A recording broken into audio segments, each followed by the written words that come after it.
ನಾನು ಎಷ್ಟೋ ಸಮಾಧಾನ ಮಾಡ್ದೆ, ಮಲ್ಕೊಳ್ಳಿ ಅಂತ ಅಂದೆ. ಆದ್ರೆ ಇವರು ಮಲಗ್ಲೇ ಇಲ್ಲ, ಯೋಚನೆ ಮಾಡ್ತಾ ಹಾಗೇ ಇದ್ರು.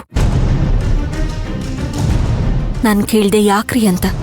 ಅದಕ್ಕೆ ಇವ್ರು ಏನ್ ಹೇಳಿದ್ರು ಗೊತ್ತಾ? ಏನ್ ಹೇಳದ್ನಮ್ಮ?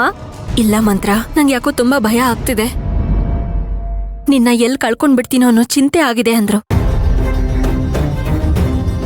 ಇಲ್ಲಿ ಮನೇಲಿ ನೋಡಿದ್ರೆ ಅಣ್ಣ, ಅತ್ಗೆ, ರತ್ನಮ್ಮ ಹೋಗಿ ಅರ್ಚನಾನ ಹೆಣ್ ಕೇಳಿದಾರೆ ಅಂತ ಅಂದ್ರೆ ಇದ್ರಲ್ಲಿ ಯಾವ ನ್ಯಾಯ ಇದೆ ಅಂತ ಕೇಳಿದ್ರು.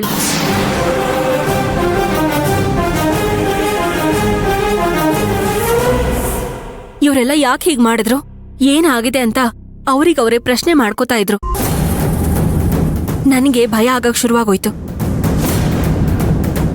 ರೇ ಮಾತಾಡ್ರಿ, ಅದಕ್ಕೆ ತಾನೇ ನೀವ್ ಈ ರೀತಿ ಮಾಡಿದ್ದು, ಹೇಳಿ. ಅಮ್ಮ ಅದು ಹೌದೇನೋ ಸುಶಾಂತ, ಬಾಯ್ ಬಿಟ್ ಮಾತಾಡಪ್ಪ.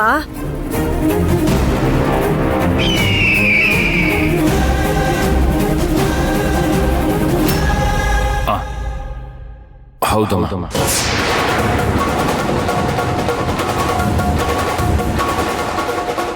ಅಣ್ಣಾತ್ಗೆ ಈ ರೀತಿ ಮಾಡಿದ್ರೆ ಇನ್ನೇನಮ್ಮ ಮಾಡಕ್ಕಾಗುತ್ತೆ, ಅದಕ್ಕೆ ಈ ರೀತಿ ಮಾಡಿದೆ.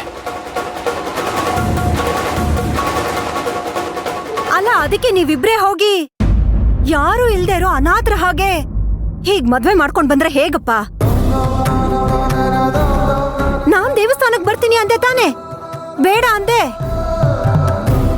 ನಾನಾದ್ರೂ ಸಾಕ್ಷಿಗಿರ್ತಿದ್ನಲ್ಲ ಸುಶಾಂತ.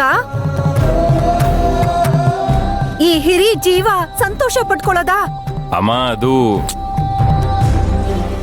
ನೀನೇ ಮಾತ್ಗೂ ಹೇಳ್ತಿದ್ದಲ್ಲಮ್ಮ, ರಾಘವನ ತಾಯಿ ತರ ತುಂಬಾ ಚೆನ್ನಾಗಿ ನೋಡ್ಕೊಂತಾಳೆ ಅಂತ.